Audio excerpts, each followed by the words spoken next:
வாழ்க வையகம் வாழ்க வளமுடன். அனைவருக்கும் வணக்கம். டியர் ஃப்ரெண்ட்ஸ், இன்றைக்கி நம்மளுடைய ஃபார்மசி அப்டேட்டட் இன்ஃபர்மேஷனில் நம்ம டிஸ்கஸ் பண்ண டாபிக் என்ன அப்படின்னா, Tamil Nadu MPharm entrance examination syllabus பற்றி பார்க்கலாம். ஸோ இது வந்து ப்ரீவியஸ் இயரோட நோட்டிஃபிகேஷன் தான். ஏன் ப்ரீவியஸ் இயர் நோட்டிஃபிகேஷன் எடுத்து பார்க்குறோம் அப்படின்னா, இந்த வருஷம் இந்த அகாடமிக் 2024-2025 வந்த நோட்டிஃபிகேஷனில் சிலபஸ் எதுவும் மென்ஷன் பண்ணலை. அப்படி இருக்கும்போது எப்படி நம்ம ப்ரீவியஸ் இயர் நோட்டிஃபிகேஷனில் சிலபஸ் எதுவும் சொல்லி ஃபிக்ஸ் பண்ண முடியும்னு சொல்லி கேட்கலாம். இது வந்து ஒரு ப்ரெடிக்ஷன் தான். இந்த மாதிரி டாபிக்ஸ்லேருந்து கொஸ்டின் வரலாம் அப்படிங்கிறது ஒரு ப்ரெடிக்ஷன் தான். ஸோ எம்ஃபார்ம் என்ட்ரன்ஸ் எக்ஸாமினேஷனுக்கு வந்து அவங்க முன்னாடி கொடுத்துருந்தாங்க ஒரு syllabus, subject wise breakup of questions for the entrance examination. இது எல்லாமே எப்போனா 2016 to 20 பேட்ச் இருப்பாங்களே பிஃபார்ம் நான் செமஸ்டர், அதோட முடிஞ்சது. அதுக்கப்புறமா செமஸ்டர் பேஸ் சிஸ்டம் வரும்போது இதே சிலபஸ் தான் அப்படி வச்சுருந்தாங்க, அப்டேட் பண்ணவே இல்லை. ஆனால் நம்ம ரீசெண்டாக லாஸ்ட் அகாடமிக் இயரில் வந்து எக்ஸாம் எழுதியிருப்பாங்களா ஃப்ரெண்ட்ஸ், அவங்ககிட்டலாம் கேட்கும்போது இந்த பேசிஸில் வந்து கொஸ்டின் வரல. ஸோ கொஸ்டின்ஸ் வந்து ஒரு பர்டிகுலர் கோர் பேப்பர்ஸ்லேருந்து மேக்ஸிமம் கொஸ்டின்ஸ் வந்துருக்கும். இதில் இருந்த மாதிரி இந்த சிலபஸ் பேட்டர்னில் இருக்க மாதிரி எக்ஸாக்டாக வந்த மாதிரி சொல்லலை எதுவுமே. ஸோ இருந்தாலும் இது வந்து ஜஸ்ட் ஒரு ப்ரெடிக்ஷனுக்காக வேண்டி மட்டும்தான் அப்லோட் பண்ணுறோம். இதை வந்து நீங்கள் ஒரு மாடலாக எடுத்துக்கலாம். ஸோ ஒரு மாடல் மீன்ஸ் இந்த மாதிரி மேக்ஸிமம் கொஸ்டின்ஸ் எதிர்பார்க்கலாம் அப்படின்னு சொல்லி ஒரு எடுத்துக்கலாமே தவிர இதில் உள்ள ப்ளூ பிரிண்டில் தான் அப்படியே வரும் சொல்லி எதிர்பார்க்க முடியாது.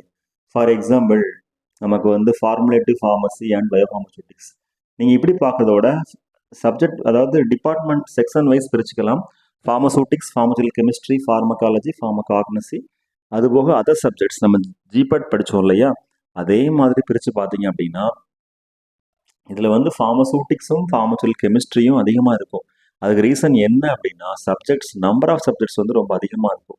இப்போது கரண்ட்டில் பிஃபார்மசி முடிச்ச நண்பர்களுக்கு தெரியும், ஃபார்மசூட்டிக்ஸ் வந்து பார்த்தோம் அப்படின்னா first semester pharmaceutics, third semester and fourth semester physical pharmaceutics 1 and 2, then fifth and seventh IP industrial pharmacy 1 and 2, அடுத்து செவன்த்லேயே நாவல் ட்ரக் டெலிவரி சிஸ்டம், அடுத்து பயோஃபார்மசூட்டிக்ஸ் அண்ட் ஃபார்மோகைனடிக்ஸ், அதாவது 6th செமஸ்டர், அப்புறம் ஃபார்மசூட்டிக்கல் பயோடெக்னாலஜி, அப்புறம் வந்து 8th செமஸ்டரில் பார்த்தோம் அப்படின்னா காஸ்மெட்டிக் சயின்ஸு, அப்புறம் drug and product development, pharmacy product development, இந்த மாதிரி நிறைய பேப்பர்ஸ் வந்து நம்மளுடைய ஃபார்மசூட்டிக்ஸ், அதாவது மருந்தாக்கவியல், நம்ம பிஃபார்மசி கோர்ஸ் அப்படிங்கிறது மெடிசின் மேனுஃபேக்சரிங் சம்மந்தமாக நம்ம அதிகமாக படிக்கிறதுனால மருந்தாக்கவியல் சம்மந்தமான டாபிக்ஸ்லாம் அதிகமாக கவர் ஆகுதுனால ஃபார்மசூட்டிக்ஸ்லேருந்து 125 கொஸ்டினில் ஒரு 1/4 கொஸ்டின்ஸ் வரலாம் அப்படிங்கிறது ஒரு ப்ரெடிக்ஷன்.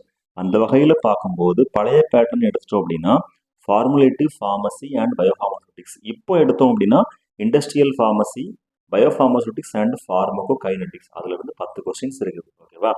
அப்புறம் ஃபார்மசூட்டிக்கல் பயோடெக்னாலஜிலேருந்து ஒரு 5 கொஸ்டின்ஸ். டெக்னாலஜி அப்படிங்கிறது இன்ஜினியரிங், நம்ம சொல்ல மறந்துட்டோம், sorry for the inconvenience. Pharmaceutical engineering வந்து 3rd செமஸ்டர் இருக்கும், அதுலேருந்து ஒரு 4 கொஸ்டின்ஸ் கேட்டிருக்காங்க. ஓகேவா? அதுபோக ஃபிசிக்கல் ஃபார்மசூட்டிக்ஸ்லேருந்து ஒரு 4 கொஸ்டின்ஸ். ஸோ 10, 5, 4, 4, அப்போது 23 கொஸ்டின்ஸ் ஆகிட்டு தான். அடுத்து டோசேஜ் ஃபார்ம்ஸ் வந்து 2 கொஸ்டின், 25. அப்புறம் வந்து இவ்வளோதான்.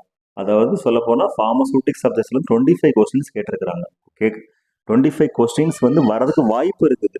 அதற்கு அப்புறமா கெமிஸ்ட்ரி சப்ஜெக்ட்ஸ் பார்த்தோம் அப்படின்னா இப்போ உள்ள சிலபஸ் படி pharmaceutical organic chemistry 1, 2, 3, medicinal chemistry 1, 2, 3, pharmaceutical inorganic chemistry, biochemistry, இதுவே 8 சப்ஜெக்ட்ஸ் ஆச்சு. அதுபோக ஃபஸ்ட் செமஸ்டரில் இருக்கக்கூடிய ஃபார்மசூட்டிக்கல் அனலைசிஸ், 7th செமஸ்டரில் இருக்கக்கூடிய இன்ஸ்ட்ருமெண்டல் மெத்தட்ஸ் ஆஃப் அனாலிசிஸ், இதே சேர்த்தோம் அப்படின்னா 10 சப்ஜெக்ட்ஸ் ஆகிட்டுது. ஸோ இந்த 10 சப்ஜெக்ட்ஸ் நமக்கு வந்து கெமிஸ்ட்ரியில் இருக்குது பார்த்தீங்களா, இதெல்லாம் சேர்த்தோம் அப்படின்னா இங்கே இந்த சிலபஸ் கூட கம்பேர் பண்ணும்போது நமக்கு என்னெல்லாம் இருக்குது அப்படின்னா medicinal chemistry 1 and 2 10, modern methods of pharmaceutical analysis அதாவது ஐஎம்ஏ அது ஒரு 10, அட்வான்ஸ்டு வந்து organic chemistry, pharmaceutical inorganic chemistry, organic chemistry, physical chemistry. So இதில் சேர்த்து ஒரு 10, இதில் ஒரு 5 ஏபிஓசி, அதாவது இப்போ உள்ள பிஓசி. ஓகே, 15 ப்ளஸ் ஐஎம்ஏ ஒரு 10, 25, எம்சி 1 and 2 ஒரு 10, 35 கொஸ்டின்ஸ் வந்து இதிலிருந்து வர்றதுக்கு வாய்ப்புகள் இருக்குது. பயோகெமிஸ்ட்ரி சேர்த்து பார்த்தோன்னா 40 கொஸ்டின்ஸ். அப்போது ஃபார்மசூட்டிக்ஸ், ஃபார்மசூட்டிக்கல் கெமிஸ்ட்ரி இந்த ரெண்டையும் சேர்த்தோம் அப்படின்னாலே நமக்கு வந்து 65 கொஸ்டின்ஸ் வந்து வருது. ஓகேவா? அடுத்து நம்ம வந்து பார்த்தோம் அப்படின்னா ஃபார்மகாக்னசி. ஸோ ஃபார்மகாக்னசி வந்து one of the core paper இந்த பிஃபார்மசி டிகிரி கோர்ஸ். நாம் ஃபார்மகாக்னசியிலிருந்து ஒரு சப்ஜெக்ட் 2 சப்ஜெக்ட் தானே இருக்குதுன்னு அசால்ட்டாக விட்டோம் அப்படின்னா நமக்கு 20 மார்க் அதில் வந்து கம்மியாக ஆகக்கூடாது. So pharmacognosy and phytochemistry, advanced pharmacognosy 2 subject சேர்த்து 20 கொஸ்டின்ஸ் இருக்குது. இப்போ உள்ள சிலபஸில் பார்த்தோம் அப்படின்னா pharmacognosy and phytochemistry 1 and 2, herbal drug technology, அதுபோக quality control and standardisation of herbals, nutraceuticals and diet supplements, மொத்தம் ஃபார்மகாக்னஸில் 5 சப்ஜெக்ட்ஸ் இருக்குது. அதுபோக remedial biology and environmental studies, environmental science, மொத்தம் சேர்த்தோம் அப்படின்னா 7 சப்ஜெக்ட்ஸ் இருக்குது ஃபார்மகாக்னசி பிரான்ச்சில். இந்த 7 சப்ஜெக்ட்ஸில் நம்ம அவ்வளவும் படிக்கணும் கிடையாது. மெயினாக செமஸ்டர் 4, 5, 6, 8 இது பார்த்தாலே போதுமானதாக இருக்கும் ஆல்மோஸ்ட். ஓகேவா? ஸோ 20 கொஸ்டின்ஸ் இதில். அப்போ நம்ம ஏற்கனவே பார்த்த ஃபார்மசூட்டிக்ஸ் 25, கெமிஸ்ட்ரி 40, ஃபார்மகாலஜி 20, இதை ஆட் பண்ணோம் அப்படின்னா எவ்வளோ வரும்? 85 கொஸ்டின்ஸ் ஆகும். அடுத்து ஃபார்மகாலஜி அண்ட் டாக்ஸிகாலஜி 20 கொஸ்டின்ஸ் சால்டாக, அதில் வந்து ஒரு 20 கொஸ்டின்ஸ் அப்படின்னா 105 ஆயிடுச்சு. இன்னும் 20 கொஸ்டின்ஸ் வந்து பார்த்தோம் அப்படின்னா அனட்டமி அண்ட் ஃபிசியாலஜி ஹெல்த் எஜுகேஷனில் ஒரு 5 கொஸ்டின்ஸ். ஓகேவா? So anatomy physiology and health education வந்து ஆல்மோஸ்ட் இதில் தான் வரும். இதில் வரும் அப்படின்னா ஃபார்மகாலஜியில் தான் வரும். ஸோ அதை சேர்க்கும்போது நமக்கு எவ்வளோ ஆச்சு? 25, 25, 40, 20, 110 கொஸ்டின்ஸ் ஆயிடுது. அப்போ ரிமைனிங் கொஸ்டின்ஸ் எல்லாமே அதர் சப்ஜெக்ட்ஸ்னால் என்ன சொல்லுவோம்? Computer applications 2 questions, biostatistics 3 questions, அதுபோக வேறு என்ன டாபிக்ஸ் பெண்டிங்காக இருக்குது அப்படின்னா forensic pharmacy and pharmacy business management 4 questions. So 9 questions ஆச்சா? அடுத்து நம்ம ஹாஸ்பிட்டல் அண்ட் கிளினிக்கல் ஃபார்மசிலாம் சேர்க்கவே இல்லை, அது வந்து ஃபார்மசூட்டிக்ஸ்லேயே வந்துடும். அதே மாதிரி ஃபார்மசி ப்ராக்டிஸ் அண்ட் பேத்தோபிசியாலஜி, அதுவுமே வந்து பார்த்தோம் அப்படின்னா ஃபார்மசி ப்ராக்டிஸ் அந்த 1 மார்க் வந்து ஃபார்மசூட்டிக்ஸ்லையும், பேத்தோபிசியாலஜி வந்து ஃபார்மகாலஜிலையும் வரக்கூடியது. ஸோ இப்படி தான் நம்ம படிக்கும்போது நாம் எந்த மாதிரி சப்ஜெக்ட்ஸை பிரிச்சுக்கலாம் அப்படின்னா நம்மளுடைய எம்ஃபார்மில் என்னென்ன பிரான்ச்சஸ் அந்தளவுக்கு கன்ஃபியூஸ் பண்ண வேண்டாம், கோர் பேப்பர் வைஸ் பிரிச்சுக்கலாம். அப்படி பிரிச்சுட்டோம் அப்படின்னா நம்ம சப்ஜெக்ட்ஸ் வந்து படிக்க ஈஸியாக இருக்கும். அதில் உள்ள எல்லா சாப்டர்ஸையுமே ஆல்மோஸ்ட் கவர் பண்ணிடணும். ஸோ அப்படி நம்ம ஓரளவுக்கு நம்ம கவர் பண்ணி படித்தோம் அப்படின்னா மட்டும்தான் 125 கொஸ்டின்ஸே அட்டன் பண்ண முடியும்.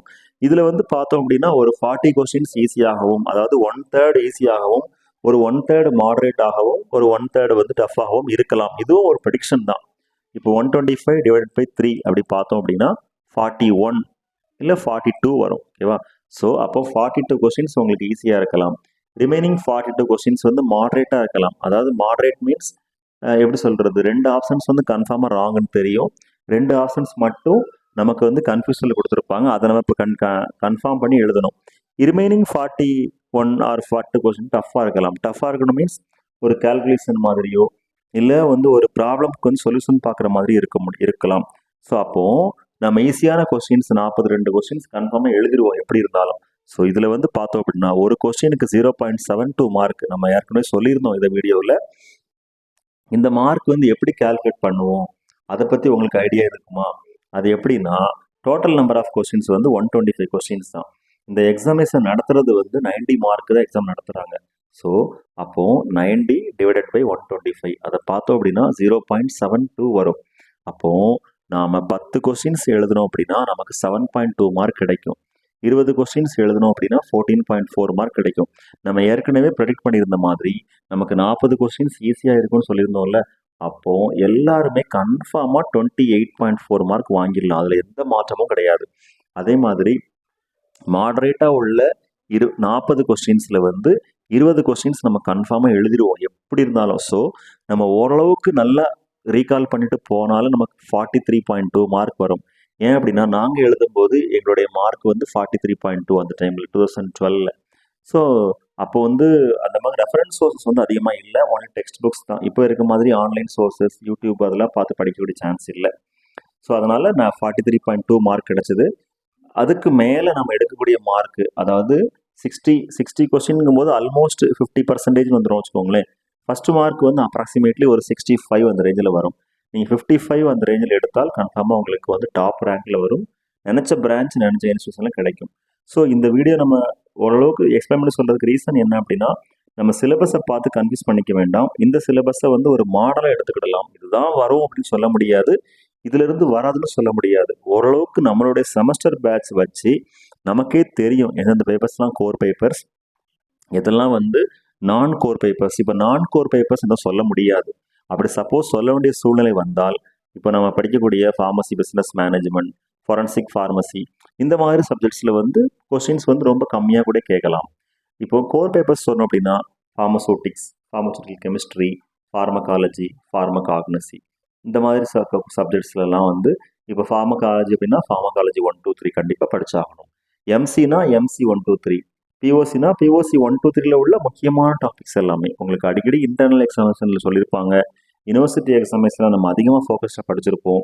ஃபார்மகாக்னசி அப்படின்னா எல்லா க்ரூட் ட்ரக்ஸு, கெமிக்கல் டெஸ்ட் அந்த மாதிரி ஃபுல்லாக படிக்கணும்.